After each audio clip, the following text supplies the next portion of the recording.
siap mensukseskan pemilihan kepala daerah secara serentak tahun 2020 di masa pandemi COVID-19 agar dapat berjalan dengan lancar, aman, damai, dan kondusif.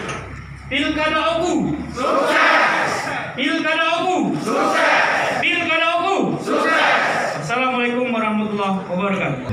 Dan lembaga lainnya dan adik mahasiswa dan bapak ibu semua yang tidak sempat saya sebut. Satu, hak rakyat, hak memilih dan hak dipilih. Tidak ada dalam jabatan manapun di Indonesia ini, dari Sabang sampai Merauke, dari pusat sampai ke desa, yang tidak dalam pemilihan. Mau jadi presiden harus dengan pemilihan. DPD, DPR, gubernur, wali kota, bupati, bahkan sampai ke kades pun harus dengan pemilihan. Semua melibatkan rakyat. Demokrasi ini semua melibatkan rakyat. Saudara-saudara, tidak ada di negara manapun di dunia ini yang sedemokrasi Indonesia. Katanya Amerika demokrasi, India demokrasi, tapi demokrasi murni yang melibatkan masyarakat banyak itu tetap Indonesia nomor satu.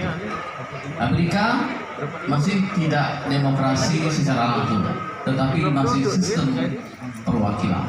India demokrasi, tapi tidak demokrasi secara murni. Kita sudah memilih orang, sudah memilih nomor. Kita sudah memilih partai, memilih orang lagi. Jadi demokrasi bebas murni. Bahwa kehadiran Bawaslu dalam sebuah pemilu atau pilkada itu setidak-tidaknya ada 3 hal. Pertama, pencegahan. Jangan sampai ada pelanggaran dalam proses pemilu dan pemilu kada. Tugas utama adalah pengawasan, melibatkan masyarakat. Tidak mungkin Bawaslu mengawasi proses pemilu kada yang begitu luas ini hanya Bawaslu saja. Oleh karena itu Bawaslu melibatkan masyarakat, termasuk Bapak Ibu semua, adik-adik mahasiswa juga harus dilibatkan. Tanpa pengawasan. Ketiga, kalau sudah dicegah, lalu sudah diawasi, masih saja ada pelanggaran di dalamnya, maka tugas Bawaslu yang ketiga adalah menindak. Siapa yang ditindak adalah siapapun yang melakukan pelanggaran. Apakah KPU melakukan pelanggaran, apakah partai politik, atau peserta pemilu, atau masyarakat, atau media, atau ASN, siapapun yang melakukan pelanggaran kepemiluan atau pemilu kada, tugas Bawaslu untuk menindaknya. Saudara-saudara, sekarang masa pandemi, suasana kita sangat prihatin.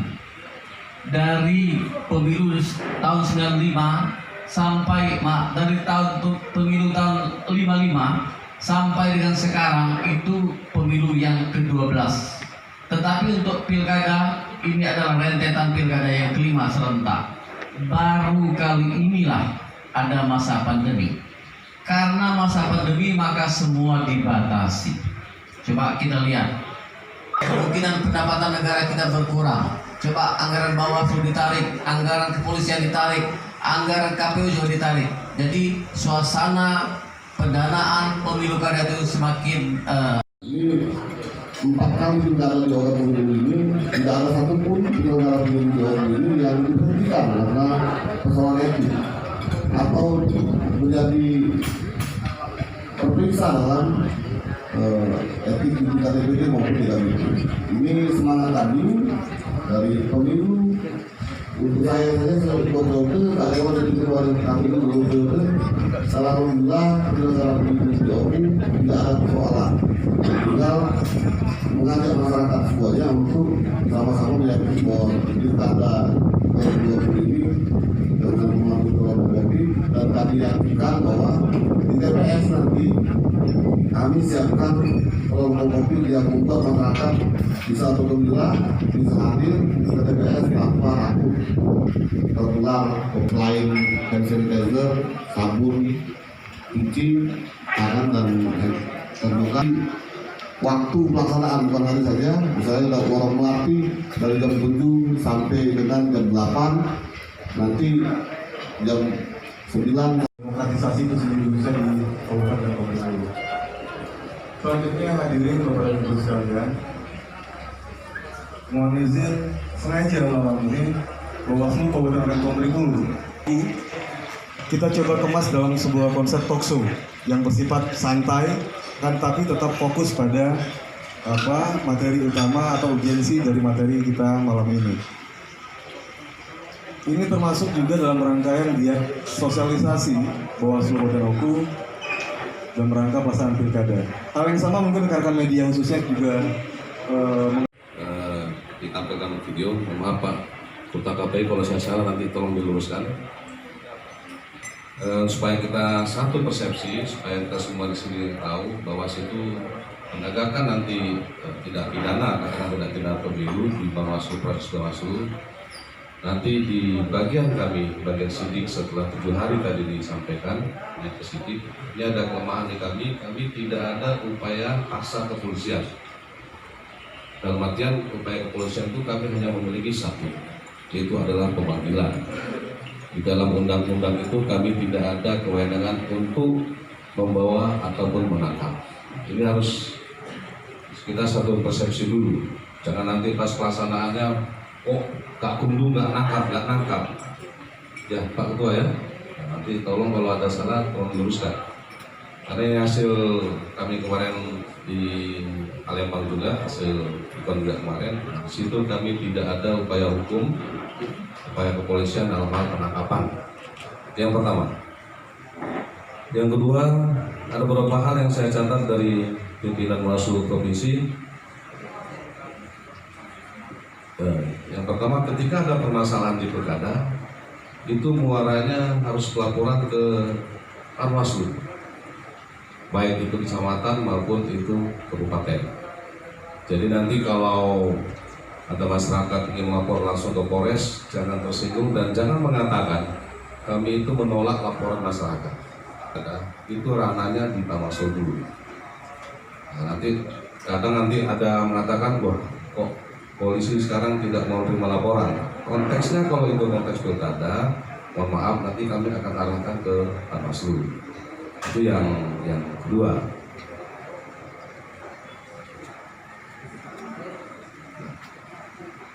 Yang selanjutnya masalah sesuai dengan tema talkshow kita. Barusan saya cek data untuk seluruh Indonesia itu di angka pasien COVID pandemi itu di angka 187.000 lebih, hampir mendekat ke 200.000. Untuk Oku sendiri, yang saya baru dapat data 2 minggu terakhir, itu Dinas Kesehatan mengirim sampel sebanyak 50 sampel. Ini berarti pandemi itu belum berakhir. Ini yang harus kita pahami bersama.